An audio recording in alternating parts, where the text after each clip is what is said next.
Hey everybody, and welcome back to Storytime with JRP. We're continuing our book, Laurence Grey, Secret of the Lost Roanoke Colony, and we're currently in chapter 28. So if you're just joining us, head back to chapter 1 so you don't miss any crucial details. So a brief recap of what happened in the previous chapter, Laurence Grey went back in time to the year 1673 to talk to Ben Folger, the grandfather of Benjamin Franklin, who has alien data, the first person to receive it. And amazingly, Mr. Folger knew exactly who Laurence Grey was. Does he know more than he's letting on? Well, we'll find out now in chapter 28 titled Interesting Discussions. This shocked Grey to the core. How the heck did Peter Folger know who Grey was? And how did he know that Grey was from the future? Cars weren't invented yet in this time period, much less airplanes, and certainly not time machines. Folger was staring at Grey the whole time Grey was thinking this through, so Laurence offered a quick response. Sir? Well, that's who you are, right, lad? Said Folger.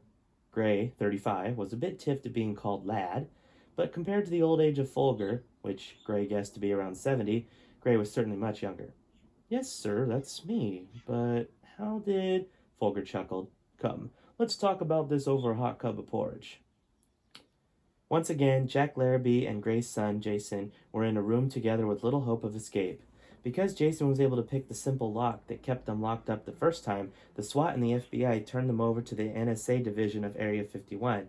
The NSA had much better prisons, waiting rooms, than the rest of Area 51. The room Jack and Jason were held in had a hand scanner attached to a 2-foot thick door so that no one unauthorized could get in. Jack and Jason spent most of their time in silence, making use of the couches, beds, and magazines in the room. Jason broke the latest round of silence and said, You know, Jack, it just occurred to me. What? Asked Jack. Jason put down his magazine. Remember General Sheldon talking to us about Roanoke? You asked him how he knew all about it, and instead of responding, he just evaded the question and started telling us about the USB for the alien website? Jack frowned.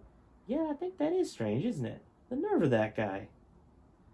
Back in 1673, Grey and Folger sat at a wooden table with steaming hot cups of porridge. Folger began. Now, I know some things all about this, but there's some pressing details that someone else could tell you more accurately. A young man stepped into the room. Grey guessed he was about 25. Folger explained, I'd like you to meet your future version of your son, Jason Grey. Oh, what? How is there an older version of Jason, and how is he there in 1673? He's not even in the same state as Grey. So how's this possible? Well, you're just going to have to find out not next week, tomorrow. You'll find out tomorrow. You don't have to wait till next week, guys. All right? Well, I'll see you then.